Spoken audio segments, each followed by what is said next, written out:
Okay, good afternoon. I'm going to call the regular monthly meeting of the Parks and Recreation Commission to order for Wednesday, May 22nd, 2013. Would you all rise for the pledge, please?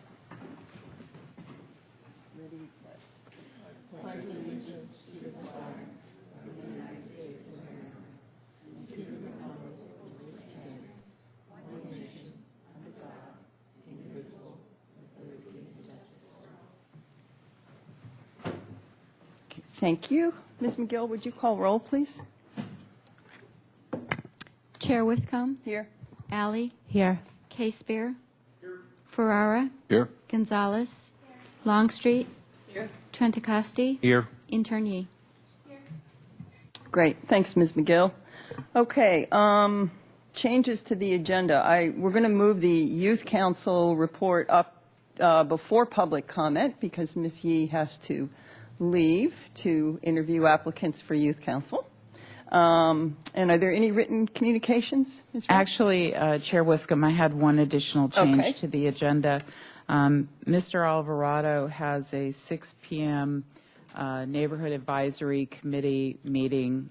So if we could move item 6 before item 4, just to be on the safe side.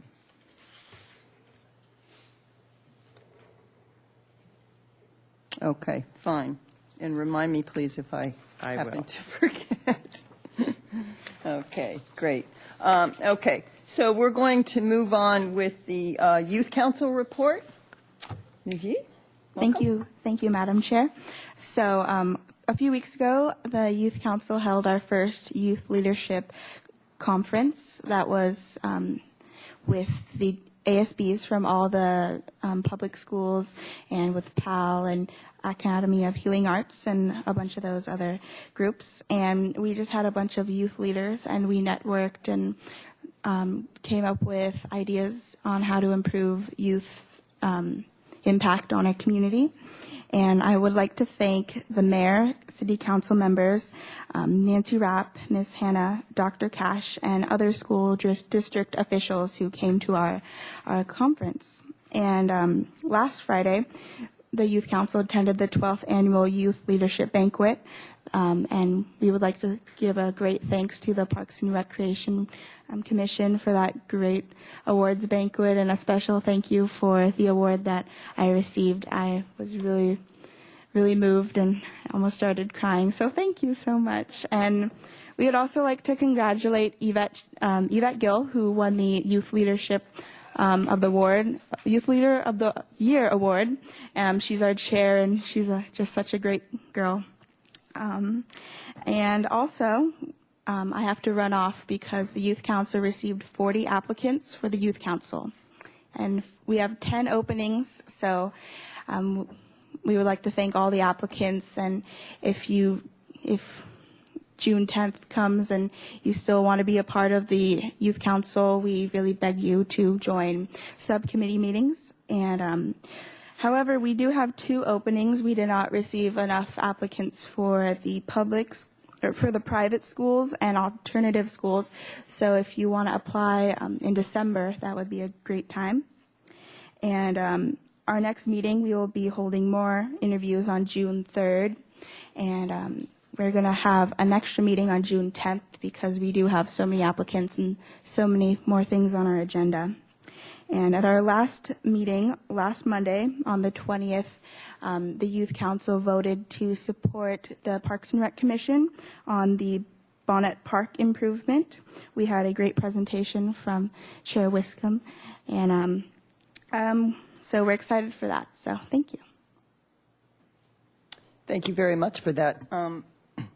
For the commissioners that don't know, we're conducting we want to conduct a survey this summer at Bonnet Park to canvass the users of the park. Some of you know about this already. So it's great to have the Youth Council's support on conducting the survey. It's going to be a lot of work, but I think it will be fun, and I think we'll all learn a lot from it. So thank you. Anyone else have any comments for Ms. Yee? Yes, I will be back next month for my last meeting because I really love coming. So. Great. Thank you very much, and you are dismissed. Go interview. Thanks. Okay. We're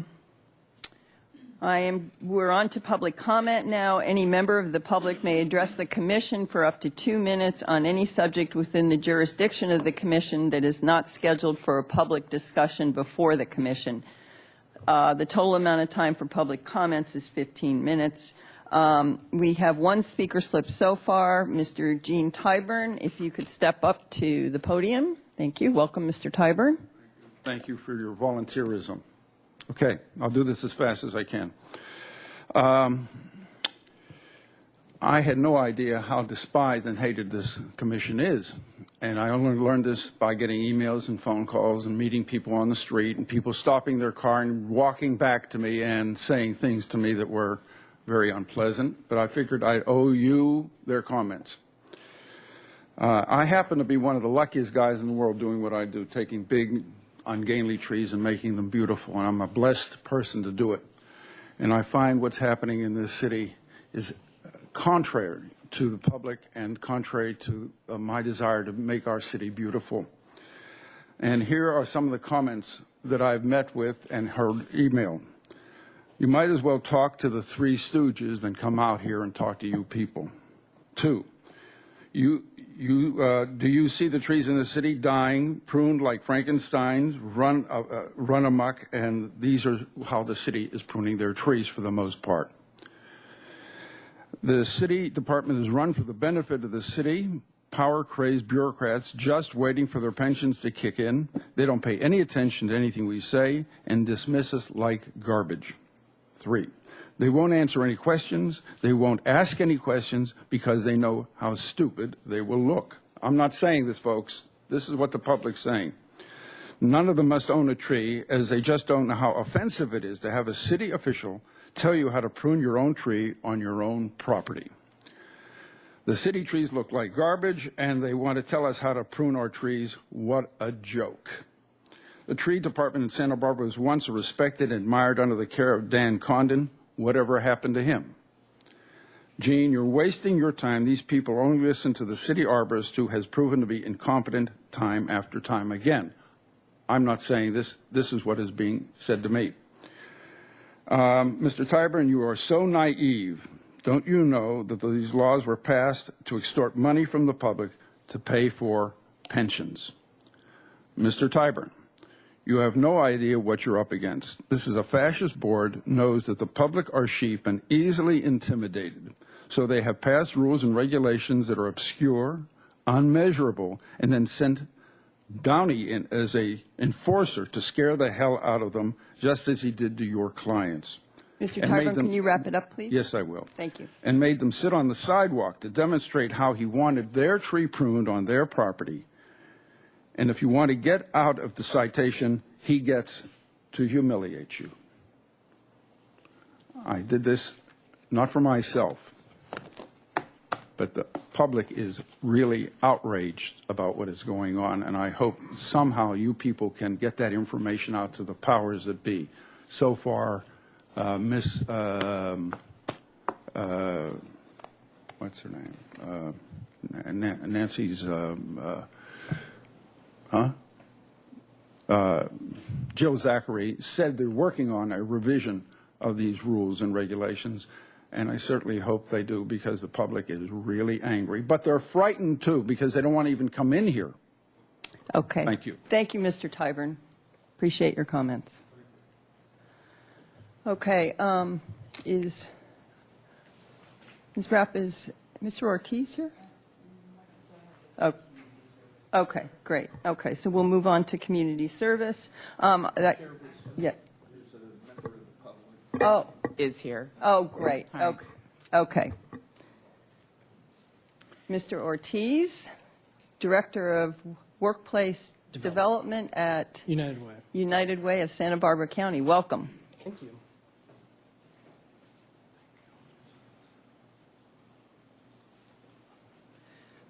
Thank you for the time. Last week we had our annual award celebration, United Way's annual award celebration, our 90th actually, and every year we give awards to individuals and organizations who have done incredible work in the community. So we honored 2 city employees, Parks and Recs employees actually, as well, who have done something spectacular to help improve our community in different areas. The first one was given to Mark Alvarado, and he was given the Community Impact Individual of the Year award. And this was done for his work in opening City of Santa Barbara centers to really allow some of the disadvantaged individuals to come in and receive some of the support we have in education, financial stability, and health. So we presented Mark Alvarado. If you want to come up and receive the award.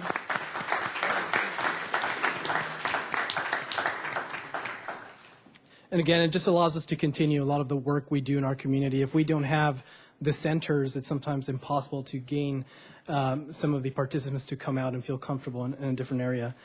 And the second award was given to the individual who helped with the West Side project this past year. And the individual award was specific to the Bonehead Park improvement.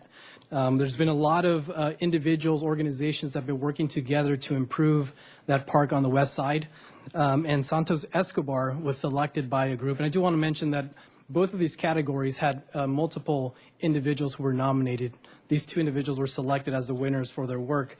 But Santos has done a lot of work in helping with the improvement of the park. As you may know, a lot of new murals, benches have gone up, the basketball courts that are also, I hear, the backboards are bulletproof. So there's a lot of great improvements to the park that are really making families come out and enjoy that center a lot more. So the award for the West Side Project Individual of the Year was given to Santos Escobar.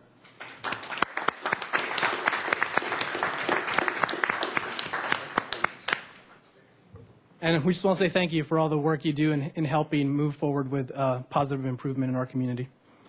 Madam Chair, if I could, Yes. before you make your comments, thank you, Steve, for making a special effort to come and present these awards again for Mark and for Santos.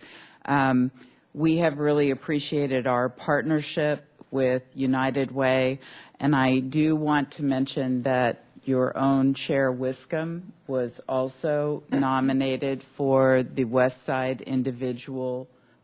Project Individual Award, whatever the title was, for her efforts in working with Santa Barbara Beautiful to support the improvements to the park related to picnic areas, et cetera, and their commitment to that. And so I do want to recognize one of our commissioners who also was nominated. So thank you very much. We really appreciate it. Thank you. Thank you very much for coming, Mr. Ortiz, to represent these awards. They go to 2 very worthy individuals from another very worthy organization. So we appreciate all your efforts in the community and all you do. And for Mark and Santos, congratulations. They couldn't have gone to better people. So it's really great. Thank you. Does anyone else have anything to say? Yep. Okay. Thank you very much. Okay, we're going to close public comment, and we're moving on to community service recognition.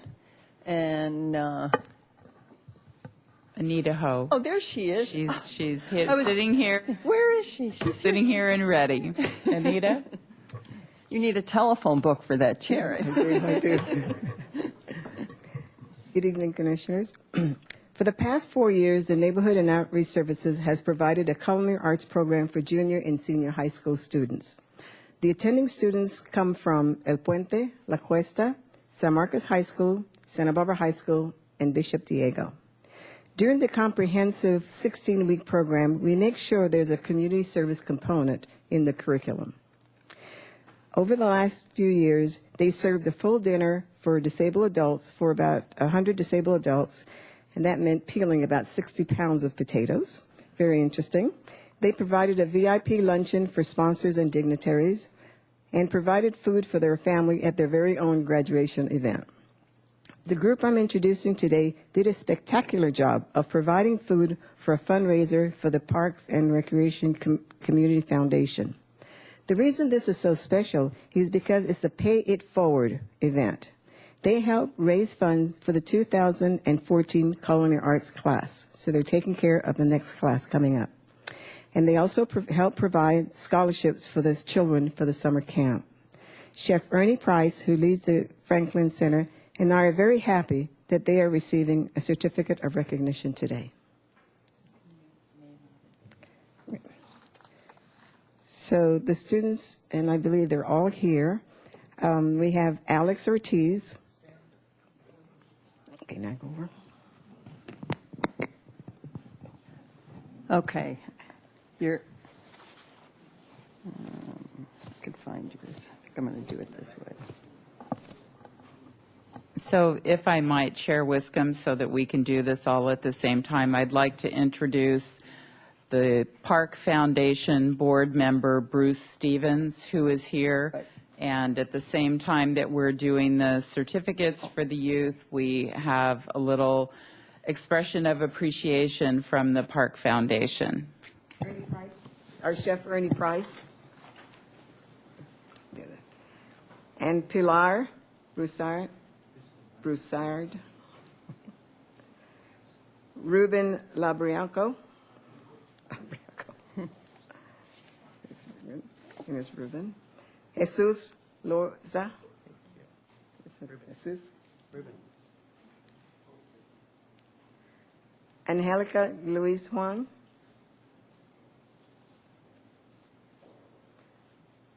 Ricardo Maldonado. Esmeralda Manahua. Josh Orsdell. Christian Peralta. Julissa Zarates.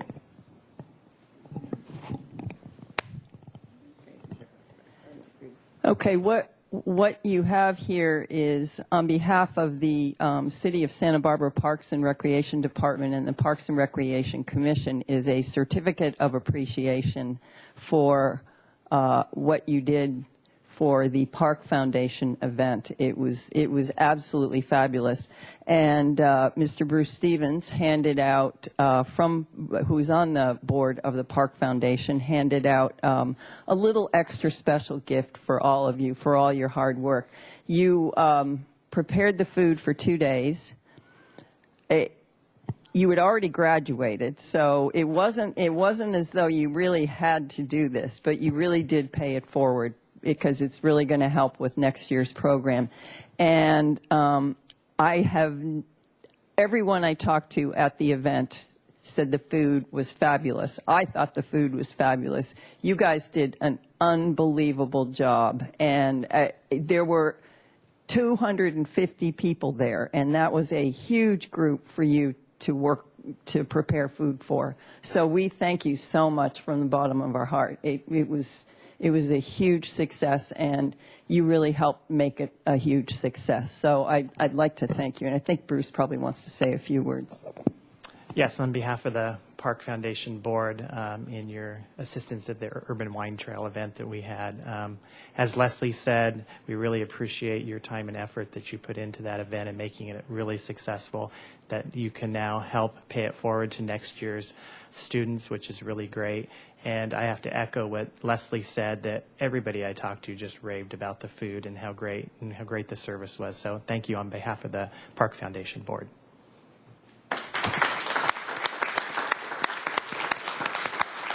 Okay, I want to know if any of you want to come forward and say a few words. Huh? Come on. No, come on. Someone must want to say just a couple things. Yeah, there. I knew someone would. Yeah. Great. Kind of nervous. Oh, don't be nervous. Well, I would like to say thank you to Anita and Chef for giving me the opportunity and all these wonderful things we did. And that's it.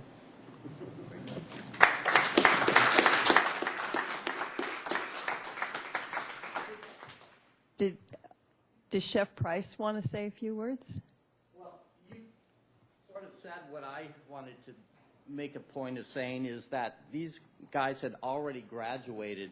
So to 10 days later come out and do this, pay it forward, is pretty admirable on all levels. I mean, they're just good people, and they did a great job, and it made me very proud to be there and actually know that some of my teaching actually helped. So, and they were paying attention. So no, they did a remarkable job. And that's it. You know, to your credit, the one thing I'd like to say is everybody I talked to said, oh, they're from City College. I mean, the way that you handled yourself, well, besides the presentation of your food being beautiful, but the way you handled yourselves was quite mature. It was, it's just to your credit. Everyone thinks you're college students and you're graduating from the Culinary Arts program at City College. So you do all have great futures ahead of you. Yes, I also want to pile on my thanks as well. You guys did a fabulous job. The food was awesome and wouldn't have been anywhere near successful without you guys, so thanks very much. Ms. Alley? Great job, everyone. I really applaud you for taking the initiative and making some delicious food. It can be a bit overwhelming to prepare food for such a large group, and it was all I could do from sort of staking out a spot at the table and just munching on the cucumbers that you all created. So thank you so much. I really appreciate it, and I can't wait to see how you all use these skills in the future. Mr. Ferrara? I missed that event. I wish I didn't now because it sounds like it was really, really tasty. Anyone else? Okay. Thank you all again. You're to be congratulated, and I know wherever you go in the future, it's going to be with success and a skill that you have now that can carry you forward. So thank you for coming. Thank you.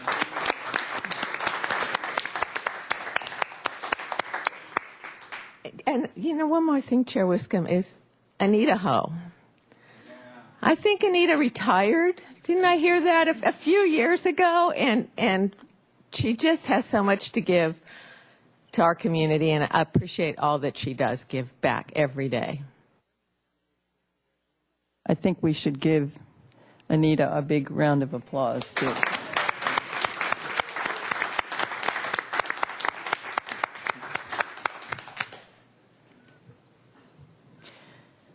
Okay, we are moving on to Commissioner Committee assignment reports, and I will just go down the row, and I'll start with Ms. Alley. Thank you. Well, since we were just talking about it, I attended the Park Foundation fundraiser, Magic on the Urban Wine Trail, on Sunday, April 28th at the Cabrillo Arts Pavilion. And, you know, one thing I was going to remark on was the great food provided by the students, and it really was just a remarkable scene of all of the great programs coming together at the Parks and Recreation Department. So great job, everybody. And I also attended my first Neighborhood Advisory Committee meeting along with Bibi, and it was a great joy to be introduced to the group. Briefly, I could just say that I can report on that I felt that the group was refocusing on their priorities and getting established with outreach, which I am particularly interested in, is that's my background, and I'm looking forward to digging in and doing some hard work with that group. And we're meeting just a little bit later today. Thank you. Mr. Ferrara? Thank you, Chair Wiscombe.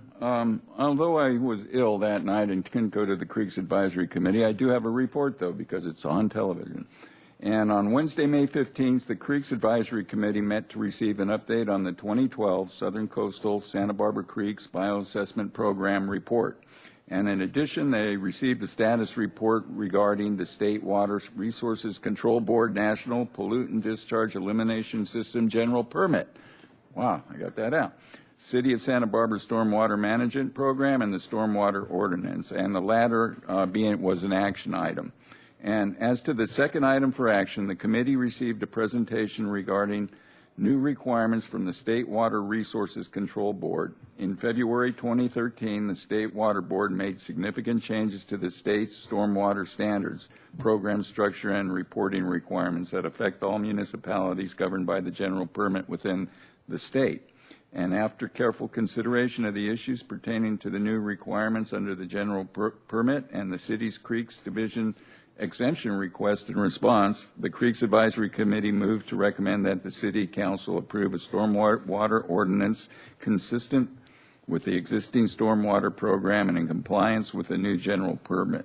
And I would also like to suggest that those wishing to gain a greater understanding of the issues involved here, you can go to the City of Santa Barbara website, where you can watch the city meetings and also read and learn about our city's stormwater management program. It's quite a lot of really neat information. And one other exciting thing I would like to share with the community is that this summer, the city will be placing permeable parking lots not only in McKenzie Park, but also in Stevens Park, Oak Park, and the West Side Neighborhood Center. And also in May, construction began on the Mission Creek Fish Passage project at the Lower Caltrans Channel. Thank you. Thank you, Mr. Ferrara. Ms. Longstreet? Well, as Ms. Alley said, I did attend the Neighborhood Advisory Council, and they're busy refocusing on outreach, and we hope to have more activities out in the community and a place where neighborhoods can come and discuss their issues. So I think it's really growing. That committee is growing a lot. The park fundraiser was a great success. And I attended something interesting. It was the county poverty initiative meeting for the stakeholders, and there was some interesting demographic information throughout the county about poverty. And there will be a full report issued in August, but I did share the report with staff because I think it's good for us to know where the needs are going to be, the age groups that are coming up, where poverty is hitting the hardest. So that was an interesting meeting, and I think there'll be more to come in the future. Thank you for that. Mr. K. Spear, you have anything?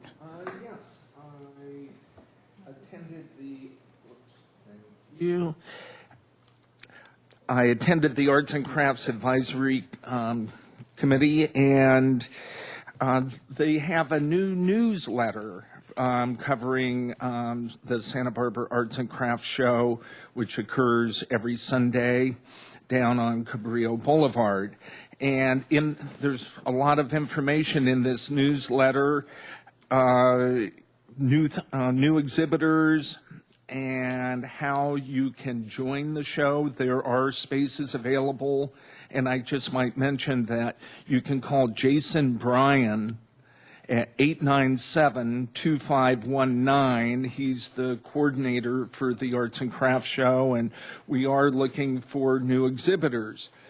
And one other piece in this newsletter is a list of anniversaries, and I think it was kind of interesting to see that Bill Richardson has been an exhibitor since 1975. That's a lot of arts and crafts shows, so congratulations to Bill. This past Monday, I attended the Santa Barbara Athletic Roundtable Hall of Fame dinner, where the Special Olympic Athlete of the Year was honored, and that's Abraham Moreno. He's a student out at Dos Pueblos High School who will be going to City College. And one of the wonderful things of that evening was the fact that the Master of Ceremonies was Rich Hanna, one of our own employees at the Parks and Rec Department, aquatic supervisor, and he just did a bang-up job leading the roundtable for the last 2 years and at this Hall of Fame dinner. So I just want to send my kudos out to Rich. And that's about it. Thank you very much. Ms. Gonzalez? I think Katie pretty much covered everything for Youth Council, but I was able to, one of family member is on the Parks and Recreation soccer team, or they have soccer teams, and they play at Dwight Murphy Field. And it was awesome to see all the kids out there, and just another example of how awesome the programs are, and, just great. Great. Thank you very much. Mr. Trinacosti? There was no regular meeting of the Golf Advisory Council, but I did attend the Park Foundation event, and I did want to mention that it was sold out, and it was a great event with a silent auction that I was able to acquire some nice things at.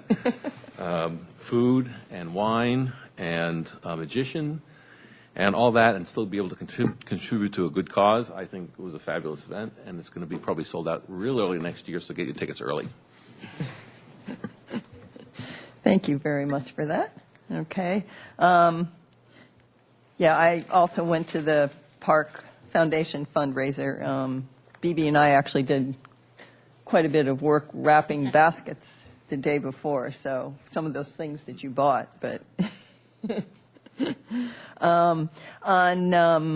on May 7th, I attended it was actually a special meeting of the Street Tree Advisory Committee because we didn't have a quorum at the regular meeting. So Mr. Downey reported that there are 10 new enforcement cases this month and 9 have been closed, but that there are 18 open. So there's the word is getting out that we do have regulations for our trees, and people need to pay attention to those. So I think that was interesting. And we also reviewed. We did site visits to the trees in your commission packet tonight. We've had 2 technical advisory committee urban forest management plan meetings on the 9th and the 16th of May. We're working on the key, basically the key action items for the report. So we're making really good progress, but it's a big piece of work, and we'll probably meet once or twice more on that. On the 10th, I did attend the Youth Awards banquet at the Creo Rec Center, and KE talked about that. That was excuse me, a great event, and great to see so many of so many of our young people getting the recognition that they deserve. On the 15th of May, I went to the City Council budget session where the Parks and Recreation budget was presented, and basically made our case on behalf of what the commission had in our memo that was sent to the City Council. And I did have the pleasure of going to the United Way Annual Awards event and seeing both Mr. Alvarado and Mr. Escobar get their awards. So that was really pretty thrilling to see that happen. You didn't mention it, but we had Park Foundation meeting today, so which BB and I both attended. So I think that wraps that up. Okay, we will move on to, excuse me, commission and staff communications. I'd like to make a quite sad announcement that Ms. Gonzalez is leaving the commission, but I know that she has other responsibilities that are more pressing right now, including a young son and schoolwork to do. So I know that I speak for everyone when I say we truly appreciate your voice and your views on the commission. You've been a wonderful advocate for our younger people on the commission, and keeping your eye on the ball on that. And it's been a pleasure having your contribution here, and we are going to miss you. And I'm sure someone else wants to say something. Yeah. Ms. Alley? I had the pleasure of joining the commission along with Ms. Gonzalez, and I'm sure going to miss having you down there on that end. And I wish you luck in your future endeavors. I know you'll be successful, and I really appreciate your long history with the commission. So thank you so much for your service. It's been a joy to watch you grow up. because basically we got to do that. You know, you joined Youth Council and spent time there, and then you've joined us as a peer, and I think that has been a wonderful transformation. Very proud of you, and I know you'll go on to do great things, and you'll come back and serve again. Thank you. Thank you so much. So obviously the world has something else for you to do right now than be on the commission, but I'm sure you were here for a reason, and you'll find out what that is at some point down the road. So thank you. Would you like to say something, Ms. Gonzalez?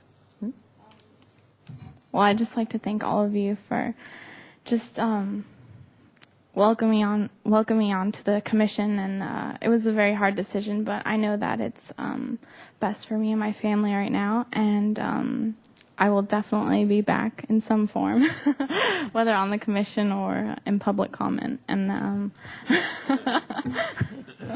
I look forward to seeing you guys do some awesome things, and I just wanted to thank Nancy and Sarah Hannah and Jill and Tim and Susan Young as well for just always, you guys have pretty much watched me grow up and just have constantly influenced me in a positive way for our community, and just even acknowledging my sometimes outlandish comments, but I really appreciate everything you guys do for this community, and I hope that that I will be back soon. Chair Wiscombe and Commissioners, I want to add my comments to Commissioner Longstreet.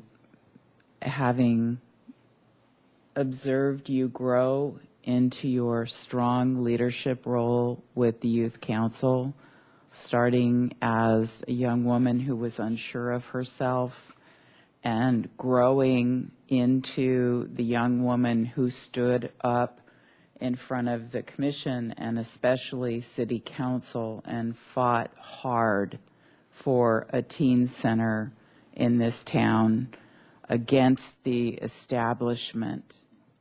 And you did it very well. You were very well spoken. You were very well prepared. You had good, sound arguments and facts behind you. And you were not intimidated. And if you were, it didn't show.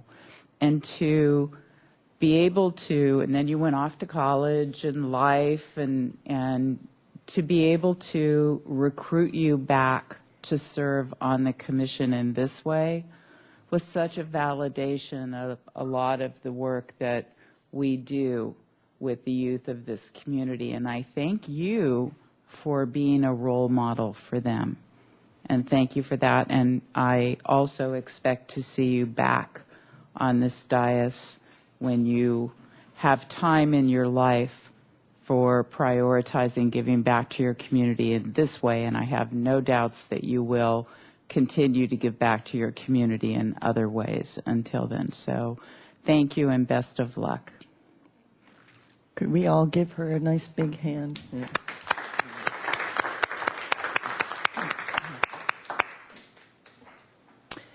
Okay. Do we have any other commission and staff communications? Okay, fine. We're going to move on to agenda item number 2, consent calendar, summary of council actions. Does anyone have any comments or questions on that's in your packet? No? Okay. Moving on to agenda item number 3, which is approval of minutes. These are the minutes for the regular meeting on April 24th, 2013. Yes, Mr. Ferrara? Make a motion, we approve those minutes. Second. Okay, we have a motion and a second. Is there any discussion? Okay, all in favor? Aye. Aye. Okay, that carries unanimously. Thank you. Okay, we're going to move on now to agenda item number 6. The commission is receiving a report on the proposed community policing office at the Franklin Neighborhood Center. So, Chair Wiscombe and Commissioners, I'm going to give an introduction to this, and then Mark Alvarado will provide more details. For the last several months, staff from the police department and the Parks and Recreation Department have been floating a proposal and working out the details, and finally a written proposal went forward to the city administrator, and we got the green light to move forward. And that was something that has been discussed related to our community centers for, the last few years. And that is to create a community policing office at the Franklin Neighborhood Center. It's okay. At the Franklin Neighborhood Center. And this came out of many community comments about a desire for a greater police presence on just an everyday business level in the community and in particular at the community centers. So we worked out the details. We're bringing it to you because we did discuss this as part of our budget presentation to City Council. This item had not been completed at the time we did our budget presentation to you, and I'll just talk about the money part and then you can talk about the service. What this means to the Parks and Recreation Department is that the police department will be using office space that we would normally lease to nonprofits, as we do with spaces at the Davis Center, the Westside Center, and the Franklin Center. And the purpose of having those nonprofit services in those facilities is to provide services that are important to that community in that neighborhood. So it fits right in with the mission. However, the police department won't be paying rent because they are also a general fund department as we are. So the loss in revenue to the Parks and Recreation budget is about $10,000 a year, and we'll be absorbing that. This is a pilot program. Should the program be successful, then as we look at next year's budget, the city administrator will look at how to make us whole for that revenue amount. But we are very excited about the possibility of the program and expanding that service. As I said, it will be a pilot program for a year, and the police department is also very much looking forward to this. So I would like Mr. Alvarado to talk a little bit about what it means and what services will be provided through the Franklin Neighborhood Center. Thank you. Madam Chair, Commissioners, in my experience in working in neighborhood outreach and development is that the safety and security of neighborhoods is paramount for residents, first and foremost. And so when I came on board, one of the first things I did was start to build relationships with our beat coordinators, our police officers, Chief Sanchez and his staff, because I knew that that was going to be a vital part of the success of NOS moving forward. And us being able to have the impact. And just a real quick, that award that we got for the United Way wasn't really for me, it was for all of us and the work that we've done, because that's really the philosophy that we share with the Parks and Rec administration. And so with that said, we've been in conversation, and Chief had been going out and doing his police academies. He actually met with 300 residents at Franklin School. You might recall there was a big community meeting there. And one of the biggest takeaways from those events is people wanted to have more police presence in their neighborhood, but in a positive manner in terms of building those relationships and having communication. So with that said, also, the office itself is an office so that residents can come and have meetings with the beat coordinators, with the police officers on the ground in the neighborhoods. It's not a facility for any kind of bookings, interrogations. It's not a police suppression, so to speak, type of operation. It's a true community policing facility where we're trying to help the residents build that relationship with the police so that they can feel comfortable and trusting, what police services have to offer beyond just, what people assume is just around law enforcement arrests and what have you. So we really feel like it's a win-win situation. As Nancy stated, it is a pilot. And we are hoping that we can come back with a review in maybe 6 months and kind of talk about the impact, that it's having in the neighborhood, and so that maybe we might be able to expand in one of our other centers in other parts of town. But I really think that if we're going to move ahead, because nobody has a monopoly on this issues of youth violence, on issues of addressing family needs. Nobody has a monopoly on that in our community. We all have to share the responsibility together, and this is, I think, is the first way to demonstrate that in moving forward with NOS and the mission that we have to serve. And Sergeant Harwood is here now, and I think Nancy wanted him to also say a few words on behalf of the police department and what it means to them. Welcome, Sergeant Harwood. Thank you, Mr. Alvarado. Welcome, and thank you for having me. I don't normally appear before you, so I'm not as familiar with your names as I am with some of the members of other boards and commissions that I speak to. But we're very excited about this collaboration with Parks to have a community policing office at Franklin Center. One of the things that you'll find that one of the words that you'll find that we're not using to describe this is the word substation.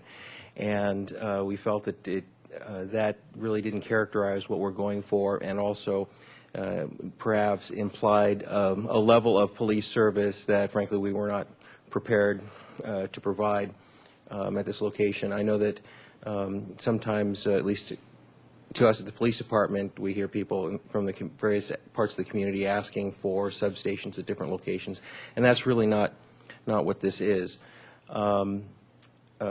Mark described this as a win-win. Actually, I think of it as a win-win-win, a positive for the police department, a positive for Parks and Rec, and also a positive for the community.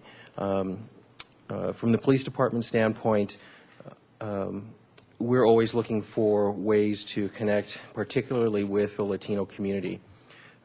We know that at the police department, through our Police Activities League, our Explorer program, and then also with Parks and Rec, with the many youth programs that they provide, and then others, we know that there truly are a lot of programs available for youth in the community, particularly Latino youth, and nevertheless, we still get criticism periodically from folks, maybe folks that are out of touch, but you'll hear it and you'll say, why aren't there more programs or activities for Latino or at-risk youth? And, it leaves us kind of scratching our head as far as what are people thinking, and what are we not doing that's getting this message across. Not long ago, we have a program at the police department called our Citizens Police Academy, and to reach out to the Latino community, we started holding those Citizens Academies, not only in English but in Spanish. And so right now we do about 2 in English and 2 in Spanish. We got the idea a while back to do the Spanish language academies outside of the police department and in the community. And when we started doing that, we suddenly had this renaissance of popularity with our program. We went from about maybe 20, 25 people attending to suddenly Spanish language classes having 60 people attending. Really phenomenal response from our Spanish-speaking community. And so that prompted us to examine, the reasons why that was. And we felt that some people thought that it probably did not feel comfortable coming to the police department to interact with the police. We also believed that for a variety of reasons, some people just found it difficult because of transportation problems and other things to come downtown to interact with us. And then also,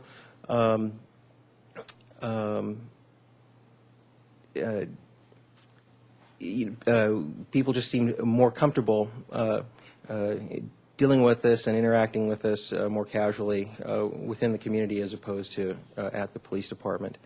And so those are some of the reasons that prompted us to look hard at the idea of not having a substation outside of downtown, but coming up with some community policing offices where we could interact with the community at that level. And so among the things that we hope to do at this facility are have regular office hours that I hope with our beat coordinators that I intend to broadcast or make known over various social media, but particularly Spanish language radio. I want folks to know that we're having office hours there. We're going to hold meetings. Our beat coordinators will probably do an additional probably 15 hours a week at that location. And then we'll have Explorer meetings. Our regular patrol officers and some of our other specialty units may use it, particularly after hours. This location was, as opposed to others that we considered, this location seemed really the one best suited for this project because it was located in an area that is kind of an epicenter for gang activity in that part of town. The facility itself, it has a parking space, or the parking lot is one where, when we have cars parked there, you know that we're there.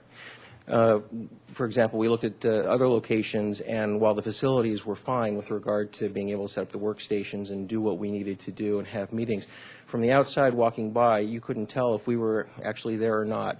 The Franklin Center, you know when the police are there because you can see the cars from all around, from Montecito Street and Pennywise Market in particular, where there's a lot of loitering activity that we're concerned about. And then again, it's very close to a part of the community demographic that we really want to do better at serving. And so there was a lot of reasons why we felt that Franklin was the ideal place to start this project. And Great. Thank you very much for the presentation, both of you. I imagine my fellow commissioners have some comments. Yes, Mr. Trinacosti? Yeah, hi, thanks. This sounds like a great idea and a really interesting pilot. Just a curiosity question. At the end of the pilot, what are your metrics for success? What kind of things would you, looking back, say, these are some things we hope to get accomplished, that type of thing? Well, from our standpoint, we're hoping to see more events and activities where the police are involved, whether it's them doing presentations, some type of police fair outreach for the Explorer program. You know, one thing for sure that I want to see, because we do have the Youth Development Center there at the Franklin facility, is the kids interacting with the officers. I know growing up here in Santa Barbara, we were very fortunate to have resource officers in the schools from Santa Barbara Junior High through high school. His name was David Thompson. And I know that having that person in uniform around you all the time helps to build your trust and your belief and your ideas and break down a lot of the stereotypes and stigmas that are sometimes associated between law enforcement and the public. So that's one of the main things that I'd like to see take away from it. Yeah. If I could add, and this is something that I struggled with in making this proposal because we have our P3 program, and we're trying to think of ways to quantify the work that we do so we can be accountable. So I figured, well, we can count the number of hours we spend there, count the number of community meetings, that kind of thing. But truly the things that are the most important with regard to what we hope to gain from this are just unfortunately happen to be the most difficult things to quantify as far as when you're trying to examine your performance. And the reason for that is because at the police department, we don't make anything. We deal with, the most important thing we deal with is people's feelings, whether they feel safe, the perception of fear, how they perceive their quality of life. Those are the big things that we really hope to gain from this experiment. Those will be the true measures of success. If people in the neighborhood believe that they have a greater degree of safety and security, that will impact not only how they perceive the police department, but I think it will benefit the programs that are happening at Franklin, because as Mark has told me on many occasions, that if people, regardless of what they're doing, if they don't feel a sense of safety and security, then whatever it is you're trying to accomplish is really going to be difficult to be successful. So that's, what our number one goal is. But that's, again, probably the hardest to quantify and put down on paper to try and measure success. Yeah, and I'd also like to add that, we're hoping that because of the access that the residents will have to the officers, that like domestic issues that sometimes that they're afraid to come out and to talk and go all the way to the station to discuss, so we're trying to do that kind of outreach so they can come and find those resources to address a lot of the domestic issues that are sometimes is the feeding ground for some of the issues that we see out on the streets. I also think another good measurement would be really to maybe ask the staff there at Franklin to what degree our presence has made their job easier.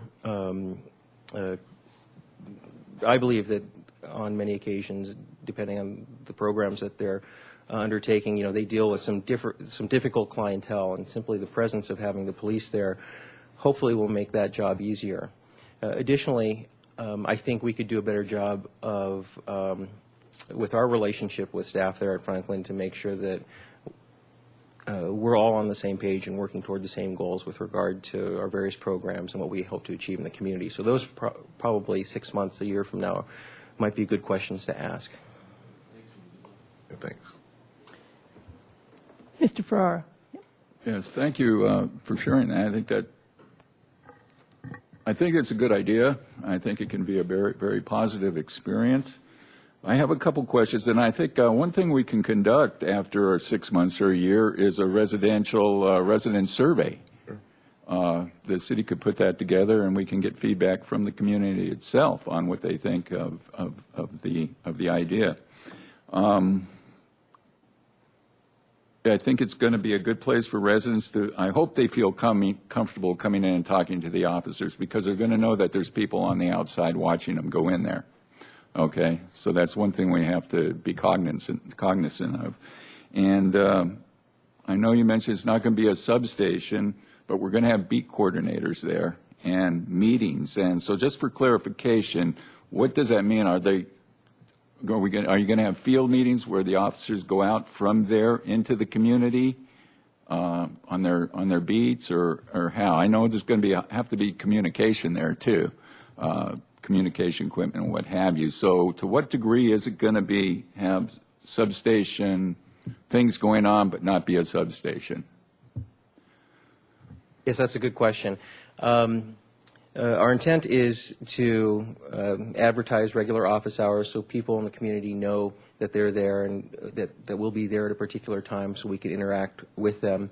And from that standpoint, we could assist them with really any type of police service that we would be able to provide at the field at any other location.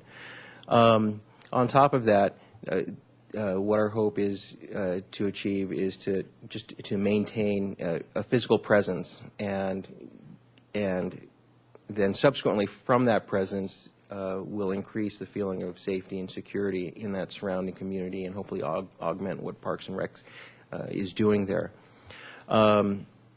So what we intend to do is simply have our officers do some of the work that they're doing now downtown, simply move that to Franklin, particularly our officers that are responsible for that part of the city. And then also, as we've done in the past, we've held our regular patrol watch briefings at a variety of locations. We will do that there as well.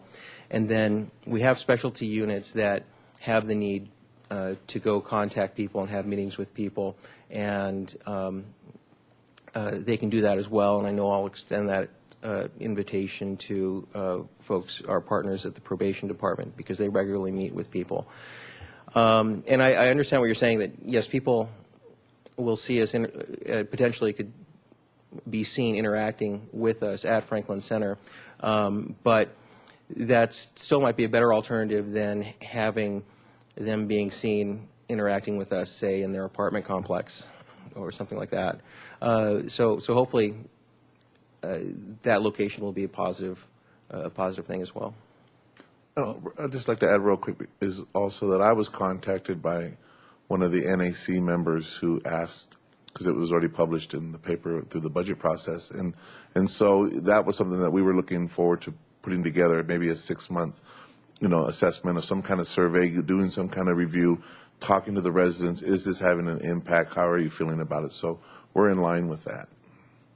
Yeah, I think it's well worth a try to see how it goes. I think it could be very successful, but I don't want community members to come up with a fear of the community center. I want it to be a positive experience all the way around. And that's why I think that we want to, this was why we're calling it a pilot, first and foremost, because we want the public to understand that, we've never done this before. So we're trying to, test the waters to ensure that we're, barking up the right tree. Well, good luck on it. I hope it works. Ms. Longstreet?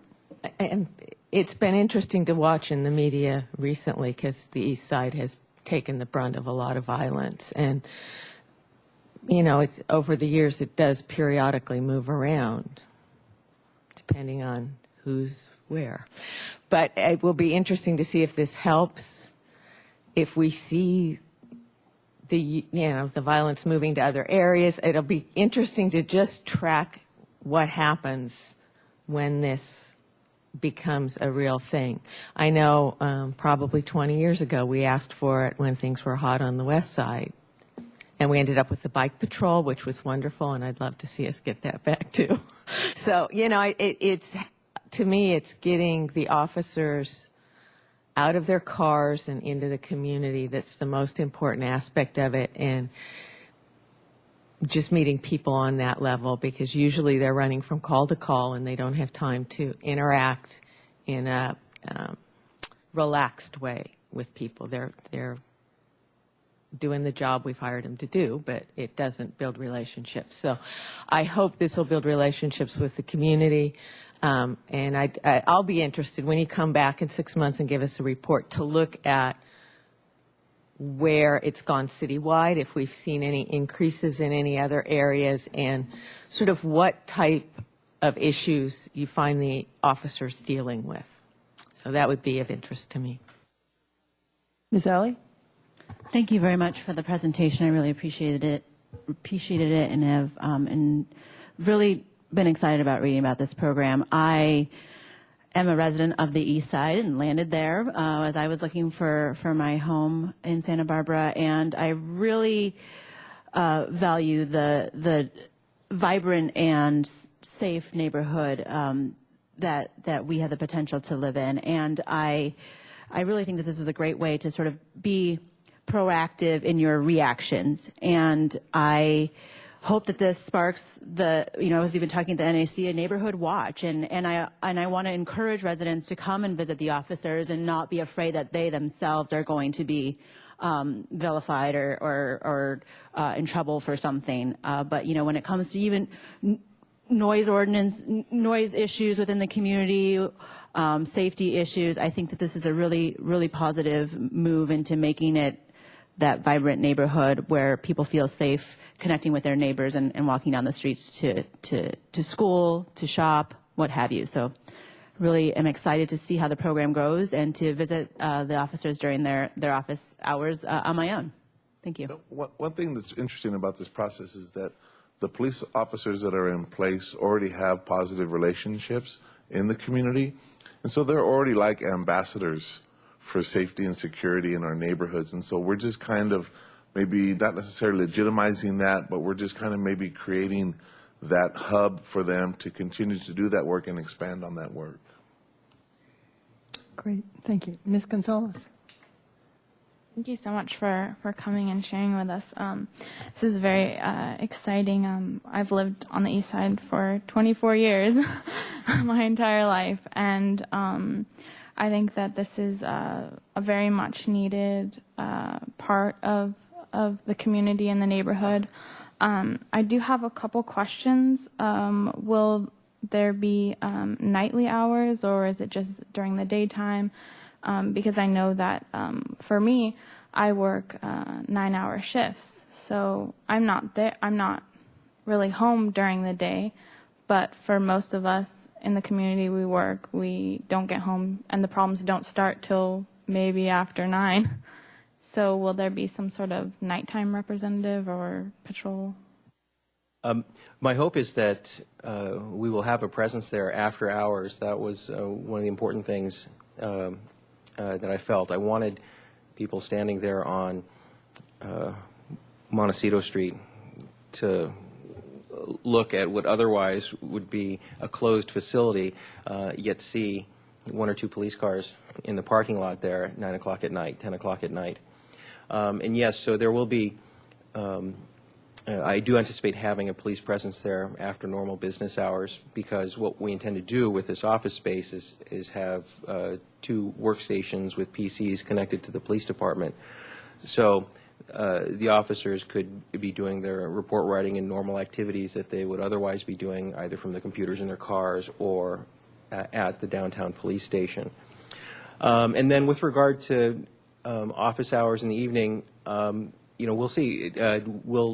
I anticipate a lot of business happening during normal business hours, meetings that we schedule.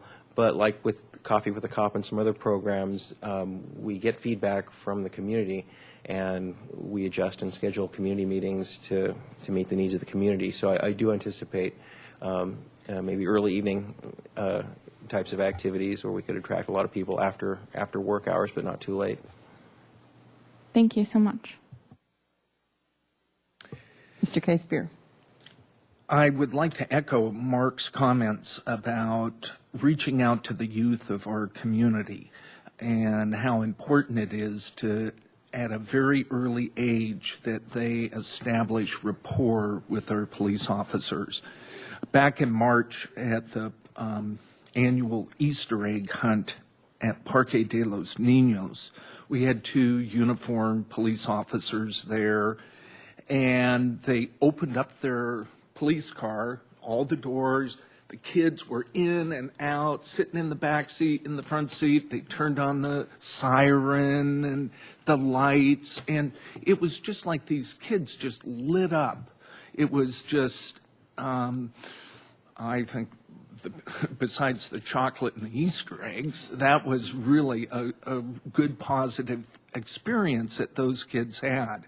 And so I'm quite sure, well, I don't know if you're going to be turning on the lights and the sirens over at the Franklin Center, but the interaction between little guys will lead to future generations having better respect for police officers. And so I commend this program, and maybe the West Side might have a similar opportunity too. Thank you. Mr.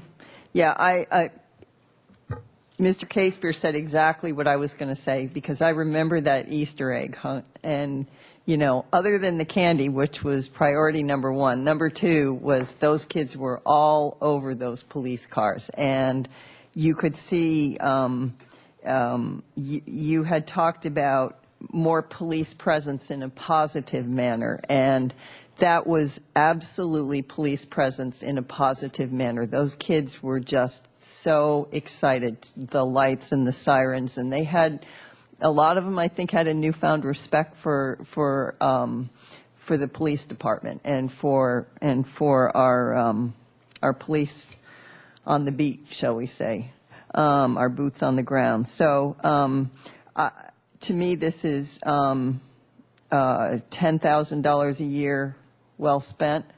I hope next year we can make it more money and also grow it to, as Mr. Casebeer said, to perhaps the West Side. And it sounds like a really great program, and I will be looking forward to the 6-month assessment of it also. It's pretty exciting, and I think the fact that it's a response to community desires is really crucial to its success, and it is a response to it. And I think, because of that, because it is a response, I think you have a great chance of succeeding. So thank you. Yes? I'd just like to add also, too, is that with Nancy and Chief Sanchez kind of combining the visions together, too, and kind of the interdepartment working together to make this a reality, I think that needs to be acknowledged also, because we did spend a lot of time talking about this and really making sure that we, did our homework on this, and that because we don't want the public to have the wrong perception. And so we agree with that. But at the same time, we know that we have to start doing more with less to make things happen. And so I just appreciate working with Riley, because he's really good to work with. Great. Thank you. Yeah. Thank you both very much for the presentation and coming, and good luck on the program, and we'll look forward to seeing you again.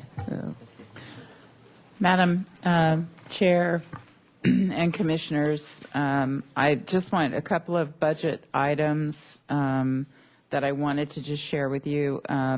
Chair Wiscombe mentioned our budget presentation to City Council. I do want to note for you that it might be something that you would like to go online and listen to. I think it's important, given there was a lot of discussion about the proposal for a park ranger and discussion about park safety, so I think that it's important for you to hear that discussion. Also, there was a lot of council interest in the unfunded priorities. I think that would be a good discussion for you to hear as well. I will say it was a rather lengthy budget presentation. We had a lot of speakers from Las Positas Tennis Facility, but I think the council discussion is really the piece that you would find of interest. And then I did forward to you an email with just a little bit of background, because I wasn't sure how many of you were on the commission when we did this, but Councilmember Randy Rouse has put forth a proposal that council will consider and discuss on Monday, June 3rd, which kicks off their budget deliberations. So I wanted you to have that information. It's too late for the commission to act and have any comment as a commission, but certainly as individuals, if you have any comments related to that or you want to hear the discussion, you'll want to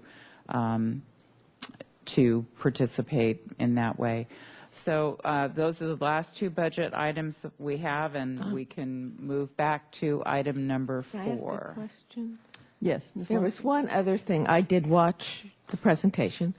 One other item mentioned, I believe, by Councilmember Rouse was the waterfront and the contracts and some of those issues which I anticipate would have a impact on our budget. So would you keep us informed about how that's proceeding? Because I think there's some things afoot changing, and I think we should be looking at them a little earlier than budget time during the year. Yes, Mr. Farrar. What's the date of that meeting? So it's in the email that I sent you so that you have it, but it is Monday, June 3rd, I believe at 2 p.m. I'll double check that. Yeah, the previous meeting was on I'm sorry, May 15th. May 15th. Our council budget presentation was May 15th. Thank you. I'm sorry, I misunderstood. Okay, great. We're going to move on to, there's no other questions. Move on to agenda item number 4, Street Tree Advisory Committee items, and we are on 4A1, 1349 Portezuelo Avenue. Mr. Downey, welcome. Chair Wiscombe and Commissioners, 1349 Portezuelo Avenue has 2 Tipuana tipu trees that line the front walkway going up to the property. The trees have had quite a bit of surface roots, some activity with the sewer lines. It's a little difficult to see, but behind the Tipuana on the right, there is a olive tree there, and the city street tree both would benefit from the removal of these trees. The applicant in their application did not indicate whether the trees would be replaced, but she attended the Street Tree Advisory Committee meeting, and at that meeting she said she would be very amenable to planting a second olive tree on the other half of the lawn to make up for the loss of these Tipuana trees. The committee determined that these trees are probably about half the size they will get, and they're creating significant issues, and there's benefits to adjacent trees. So their recommendation is to conditionally approve on the condition that the applicant plant the proposed olive tree. Thank you, Mr. Downey. We do not have any speakers on this item, so I'm going to open it up to the commission for questions, discussion. Anyone? I'll make a motion That would be fine, Mr. Casepier, since no one... to approve staff and the street tree advisory recommendation to remove the 2 trees at 1349 Portezuelo on the condition that the owner replace with 1 olive tree. Second. Okay, we have a motion and a second. Is there any further discussion? All in favor? Aye. Any opposed? Abstentions? No. Okay, that carries unanimously. Thank you. We're moving on to 4B1, which is 212 East Mission Street. We do have a speaker for this item, and so what we're going to do is Mr. Downey will present the item, and we will open it up to the commission for any clarifying questions, and then we will open it up for public comment from the speaker, and then back to the commission. Mr. Downey. Chair Wescom and Commissioners, the trees at 212 East Mission Street, there's 1 European white birch that is proposed for removal, and 1 camphor tree. In the photo, they soldier each side of the olive tree, which is suspected to have been part of the original mission orchard. The camphor tree is lifting the public sidewalk, and motions are in the works to make repairs to that. It is sprouting up in the public parkway. It's sprouting up in the neighbor's planter adjacent to that. It's sprouting up adjacent to the sandstone foundation at the home. There's a concern that the foundation, being sandstone, might be damaged by these roots, especially since it's showing signs that it's very active at that location. The birch tree is lifting the driveway, stepping stones to the front of the house, and the applicant is concerned with future damage there. The desire is to make repairs to all these facilities and make it safe again to travel through there. The committee looked at the request and determined that the camphor tree is showing signs that it's being very destructive just about everywhere. And although the white birch is lifting in areas, there may be opportunity to root prune that tree and preserve it. Their recommendation is to approve the removal of the camphor tree and deny the removal of the birch tree. Okay, thank you, Mr. Downey. Does anyone have any questions about this item? Okay, since there are no questions, I'm going to open it up to for public comment. We have Sandy Moss here. Welcome, Ms. Moss. Step on up. Thank you. Hello. I hope that you will go along with the recommendation of the committee and allow the removal of the camphor tree, both for the safety of those walking on the street and for the security of my house, since it is damaging the foundation. As far as the birch tree, 2 sides, the sidewalk and the driveway, need to be replaced at this time, and for the safety of my guests, I need to replace both the walkway and the stepping stones that approach the front house. So I'm basically going to be looking at cutting roots on all 4 sides. The dirt area around the tree is no more than 3 feet from the trunk. So it's all under the canopy, and I don't know if the tree can survive if I cut the roots on all 4 sides.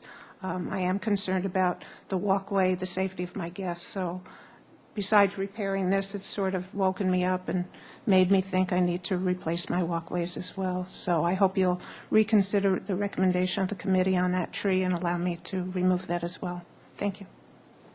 Thank you, Ms. Moss. Appreciate your comments. Okay. I will close public comment and open it up to the commission for discussion.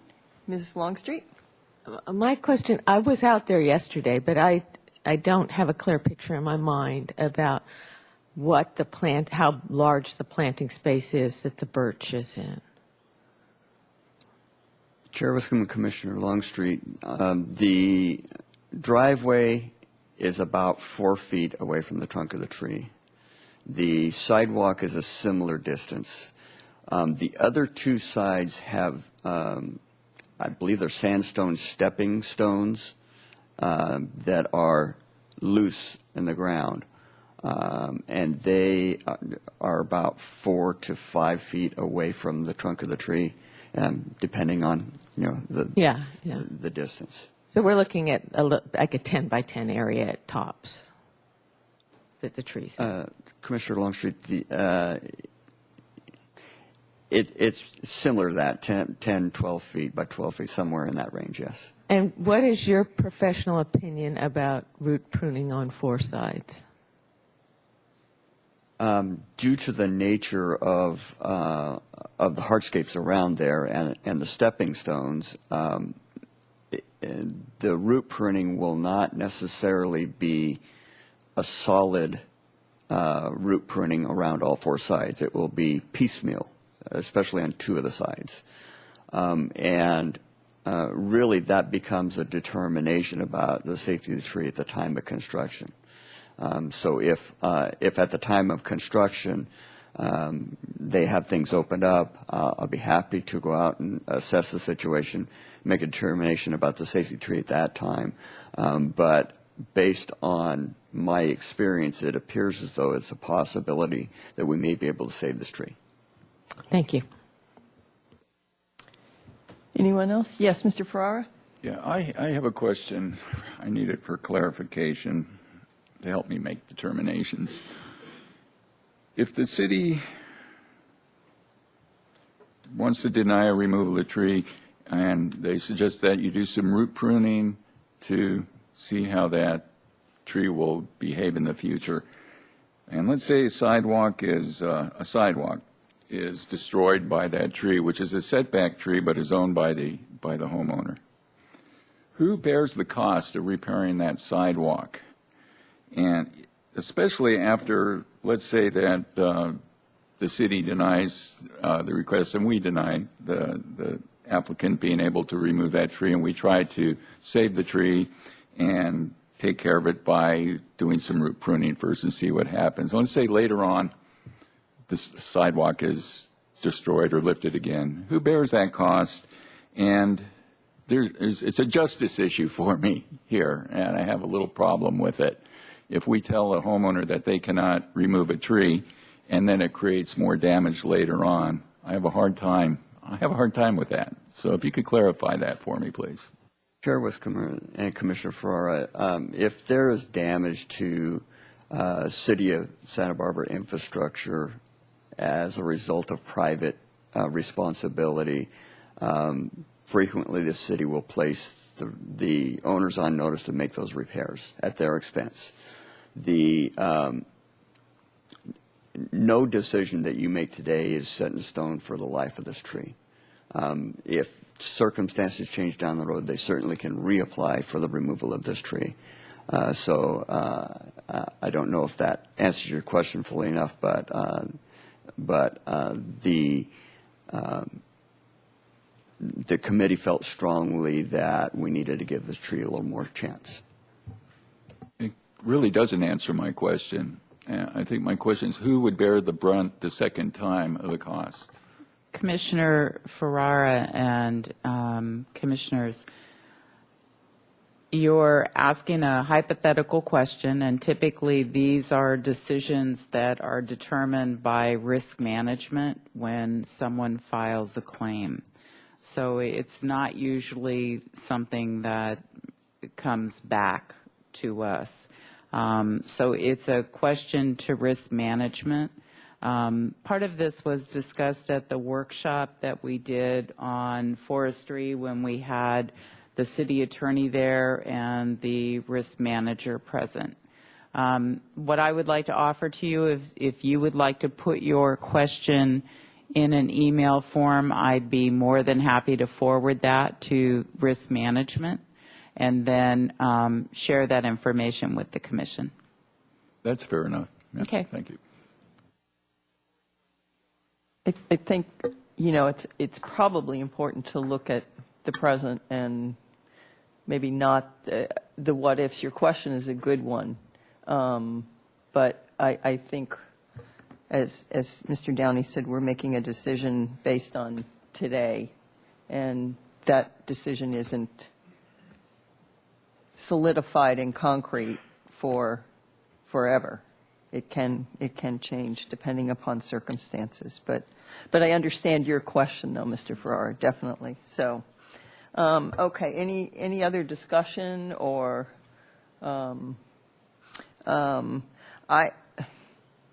this is a tough one. I think the birch is a beautiful tree.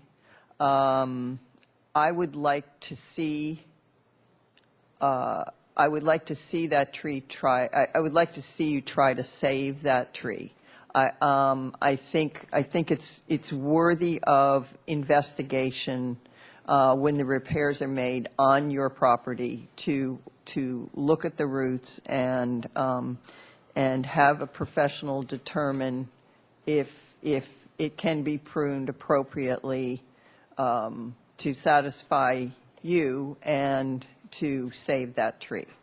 The camphor tree is an entirely different story. I saw the roots right at the foundation, and you know I think that I absolutely support that. But I really would like to see the birch try to be saved. No.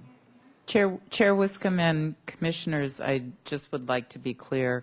The city arborist has offered to be present when the construction, when the hardscape is removed and the tree pruning is taking place. And if, in fact, he determines at that time that the tree cannot survive safely, then he would make an administrative decision to approve the removal of the tree. So that would be the process. And if you have any further questions, you can follow up with Mr. Downey. Okay.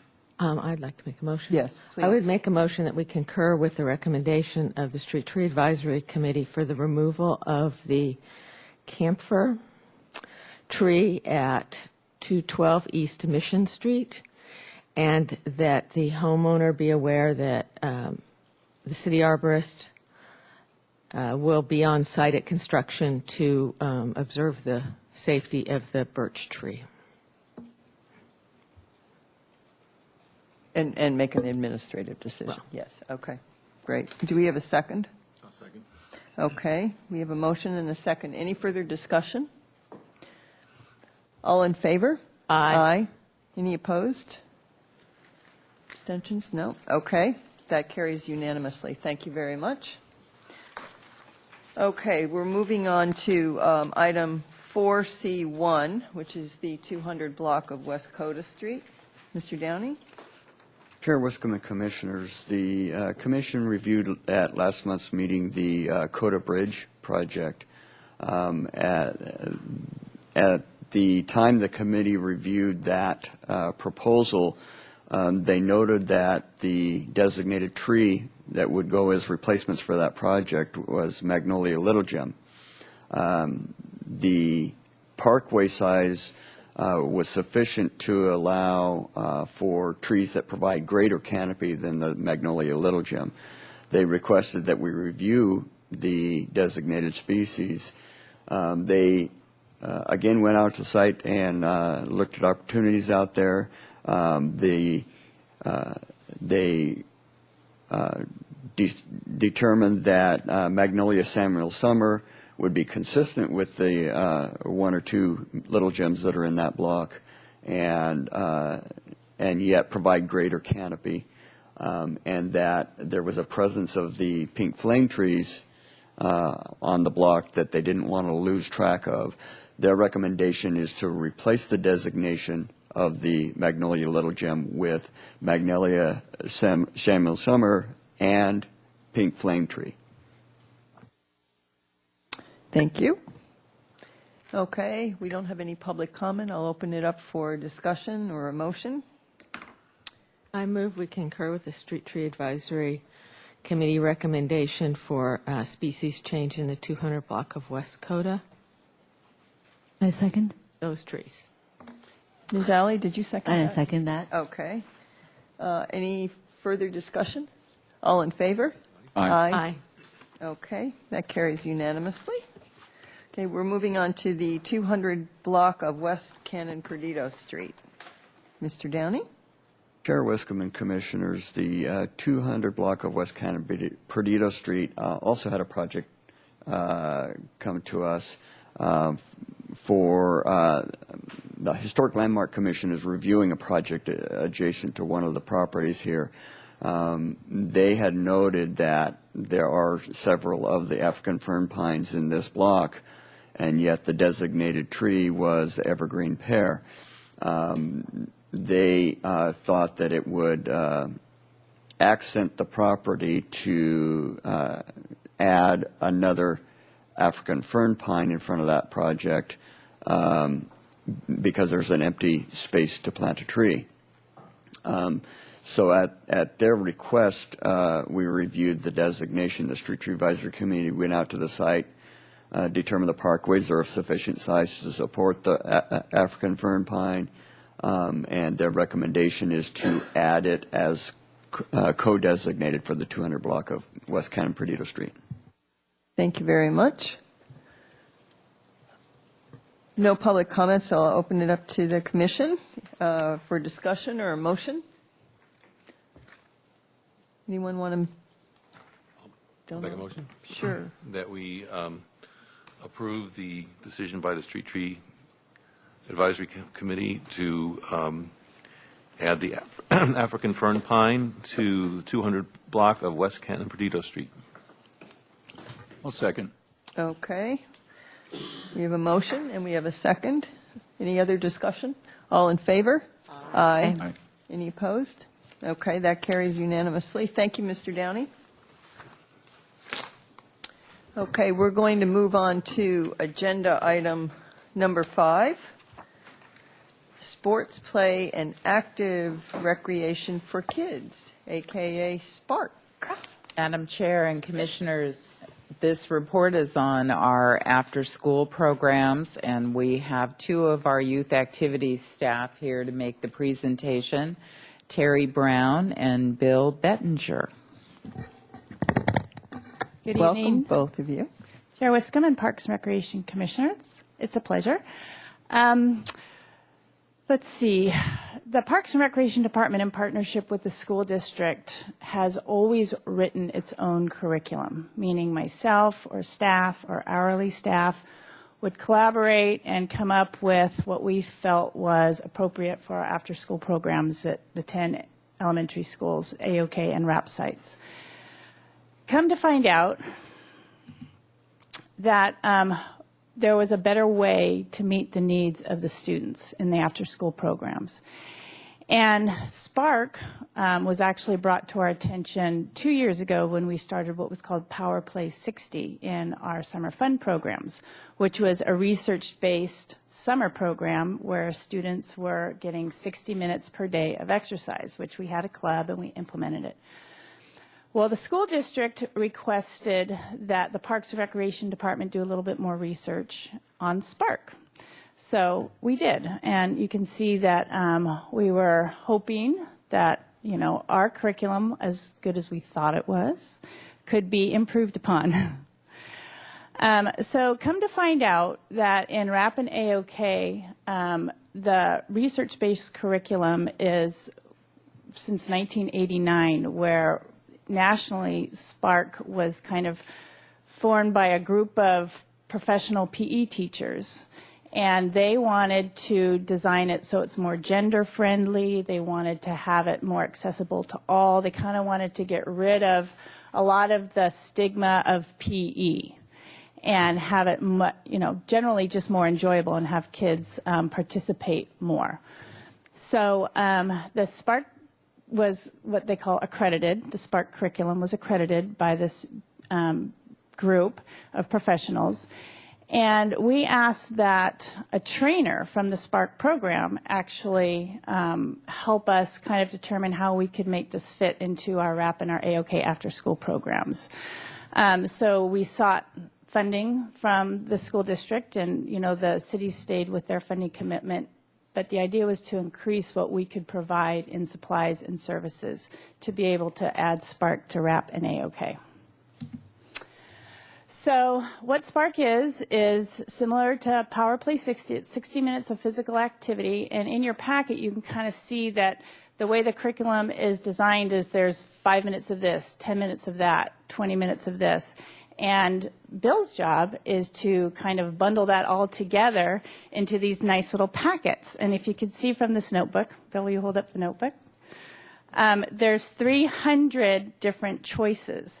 And so now I'm not sitting at a computer trying to write, figure out, call staff who are, better experts than me. We're actually going to the notebook. And then Bill is bundling 5-week curricula.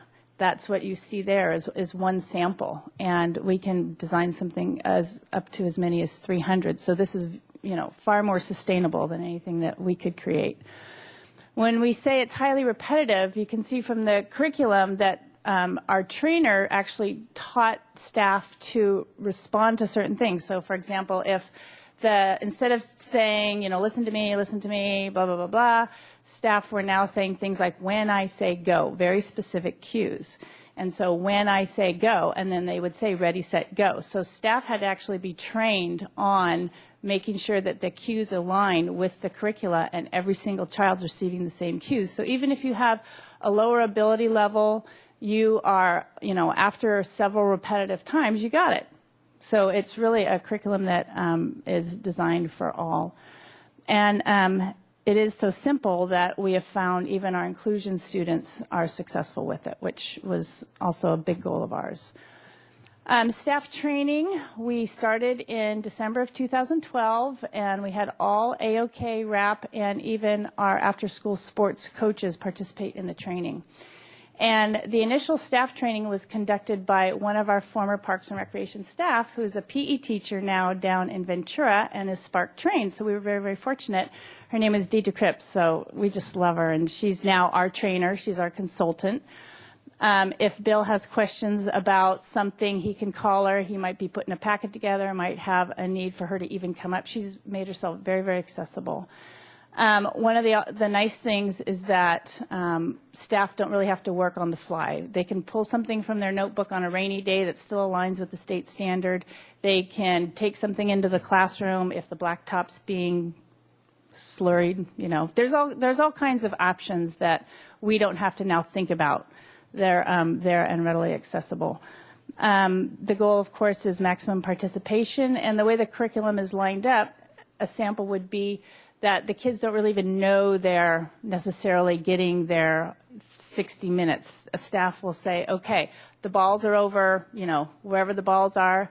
When I say go, then the students run over, they get a ball, and then they're trained to bring, I don't want to say trained, they're encouraged to then bring the balls down to their feet where they have to hold the ball still. And then when I say go, they can start the next program. And for staff such as ours who are hourly staff, some of them, high school students, early college students, they need this kind of like skill prompting. It's better instruction for the children. So the budget was, like, as I said, approved by the school district, and next year, fiscal year 2014, we anticipate spending about the same. These notebooks are, like I said, are sustainable, don't necessarily need to be purchased every year. Staff are supposed to take very good care of them. So we don't anticipate having to ask for any more money. The samples are just sort of something that we have done so far as curricula. When the staff got the initial training, they were given 24 curricula to actually train the kids on. The binder actually puts it in categories. So if we want to do something that's innovative for an Olympic year, you know, things like that, we can find categories that we can then bundle stuff together. And then the resource materials are easily accessible. Actually, each site director has their own link so that they can access stuff from a computer. They can come into our offices and download things that they need, look at a training video. The actual equipment is, I thought I had an equipment photo there, is really colorful. You can see, you know, parachutes. If we go back, it's just bright. It's just nice, and the kids really like it, and they respect it. They take good care of it. The little Spark Folio is cue cards, actual cue cards in English and Spanish. So if there's a cue that a staff needs to remember to put at a cone for a certain skill the kids are supposed to do, they can actually pull that cue card. You know, so the staff aren't always talking, running around, correcting. They're much more focused and organized on how they're actually presenting the curricula. So that's Spark in a nutshell at this time. If you'd like to ask Bill or myself any questions, now's your time. Thank you very much, Ms. Brown. Does anyone have any questions or comments? Yes, Ms. Longstreet? It's just really fun to watch after-school programming evolve, you know? Over the 25 years or so that I've watched it evolve from the time my kids were in elementary school, you know, just how much more professional the activities have become, engaging for kids, you know. I just think where we started out, where it was drop in and you guys didn't even know who was coming that day, to programming that you can really get a hold of, kids you can really engage with. And I'm just very proud of all the work you do and encouraged to see you getting these kids up and moving. That's, it was a little scary when we first went to the AOK program and we thought, oh my goodness, they're going to just sit. They've sat in school all day. Now they're going to sit some more. That was a hard change for me, and I'm glad to see so much activity because their homework's important, but those little babies got to move too. So thank you. Thank you. Mr. K-Spear? Yes, I'm very excited to hear about this program, and especially the fact that it's inclusive. It isn't just the kids that are, well, for lack of jocks, or, you know, the real athletic kinds of kids, because there are certain kids that either physically, mentally challenged, or just have no interest of being physically active. And it sounds like you're including everybody so that you don't have to be able to hit a home run to participate in this program. Could you comment on that? Well, one of the things that the Parks and Recreation Department has always tried to do is 100% participation, and that's a hard goal. And you know, one of the things that is hard for the staff is, how do I get these kids to participate? You know, they just don't want to do it. And the girls, you know, don't want to play with the boys. And so with this, it doesn't matter. You know, the staff are trained to make cues that the kids don't think about. You've got a group of 20 boys and girls, 4th grade to 5th grade, and the girls don't like the boys. And it doesn't matter, because you have to say, if you're wearing a blue shirt, when I say go, you are to go to the blue cone. You know what I mean? So it's not like anything where they would even know that they're participating with somebody higher, taller, bigger, smaller. they just have blue shirts. So that's kind of a theme that we've tried to incorporate, which is not like old traditional PE. You don't pick teams, you don't do, and it's much more inclusive. And that's been the trend when they started doing research on this in 1995, was to do much more inclusive after-school PE-based programs. Great. Ms. Gonzalez? Thank you so much for giving us this report. I think it's great that there's a manual to go to, and the after school or the leaders don't have to come up and think of all the things that they need to do. But I had a question. Have you had positive response from the kids? How do they like the program, or are they? Do you know? Turn on your mic. Commissioner Gonzalez, thank you for that question, because it has been a positive response, but not by all the students. Certain age levels, as we're adapting and integrating and implementing this new curricula, it's a change for some of the older students who have grown up in an after-school program with the curriculum that we have written. So it's well received, I would say, mostly by the younger students. I appreciate your honest answer, and I think that's a good point. Also, have parents commented about this, or do they find that it's been helpful for their kids? That's a really good question. The only way I think the parents would realize that there's a change is if the kids are coming home more tired. Because a lot of the parents are working, they don't actually see the children participating in the curriculum necessarily. So there is a kind of a standard thing that Spark wants us to strive for, which is that all children increase their heart rate by 50% for an hour, which technically will then increase their fitness, increase their, brain activity, all kinds of things. So the only way I think a parent would say that they enjoy the program is if their kids say, oh, today we did the really cool, But kids don't generally go home and, when parents ask their kid, how was A-OK, or how was rap today? I don't know that unless we really knocked it out of the park, the kids are going to really tell their parents all about it. So I don't know how to answer. Did that answer your question? Okay. Mr. Trinacosti? I love this. One of my biggest concerns for the youth in America is actually two. One is the obesity statistics that we see, and the other is the tendency to go towards electronic devices. And I think it's almost, and I see it, I work at a school, I see it at every level, and kids need to get more physical activities.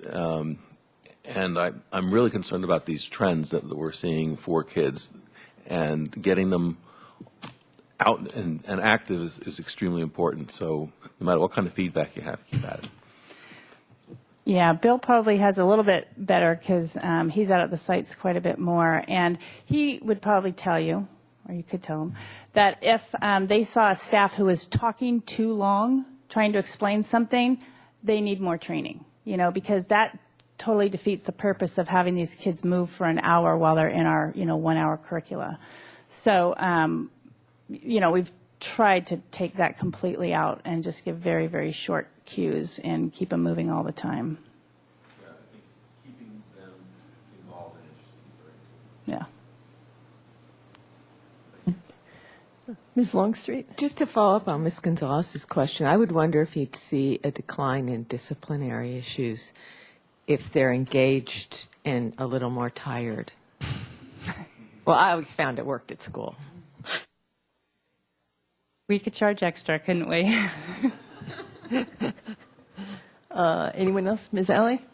Well, thank you very much for the presentation. And one thing that I find particularly interesting as I flip through this presentation packet that you gave us is the home play. And so I think that it's a really nice connection to make from what the kids are doing in their after-school programs and moving that experience to the home, where I'm certain that they're inspiring their own parents who might not otherwise be active to be active and take part and share it with the rest of the family. So I really appreciate all your hard work. And, you know, I was definitely a product of the older way of PE and recreation, and I think that this does really prove to be more inclusive. I know that you'll find your ways to work in the personality that is consistent with Santa Barbara and the staff that you've worked so hard to create those other programs. Sometimes these standardized programs can lose a little bit of that, and so I really appreciate your creative efforts in those areas. So thank you for all your hard work. You're welcome. Thank you. Anyone else? Okay. I wanted just one clarification, and that's are you operating in 600 now in 6 schools, or did you get the 7th school? Did you? For AOK? Yeah, I was looking at I'm looking at the you talked about the grants. You said expand to a 7th elementary school, Santa Barbara Community Academy. So did you do that, or? The application was submitted. We don't know yet. You don't know yet. So what you don't know about is if you're going to be able to serve 20 more students per site, plus take on the 7th school. That's correct. Okay. And when are you going to hear on that? Do you know?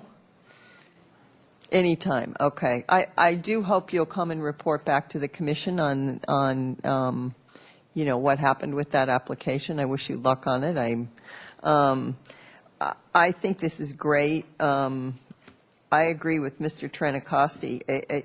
And keeping these kids away from electronics and away from sugar and electronics and sugar at the same time is really important. And I just love the fact that this is fast and, it's just fast and furious, that you're going from one thing to another, because it's going to keep them engaged, even the ones that probably aren't that athletic, that they'll just have some fun with it. So, and I'll be interested to see if you eventually do separate out maybe the older kids who don't appreciate it as much or don't find it so engaging from the younger kids, and maybe find more innovative ways to engage the older kids too. Yeah, we've only had Deidre up twice, the 2 6-hour trainings. So, anytime we do another training, that'll probably be one of the key points we'll talk about, which is, all right, let's be honest here. The 5th and 6th graders need something different. What do you got? And however that works out, I could also get back to you, because that is an important group to stay engaged in these programs, and they're the toughest ones. Yeah, you don't want to lose them. And maybe it's taking something like this and changing the tools that you use to, I don't know, but, I looked at the equipment that you use, and I kind of thought, this is young kids stuff, and, maybe they need something a little different, that's a little more adult-like, because we all know when you get to 6th grade, you know everything about everything, and so, very great. Thank you very much for the presentation. We really appreciate it. No. Thank you. Okay. We have no new business, and so our meeting is now officially adjourned.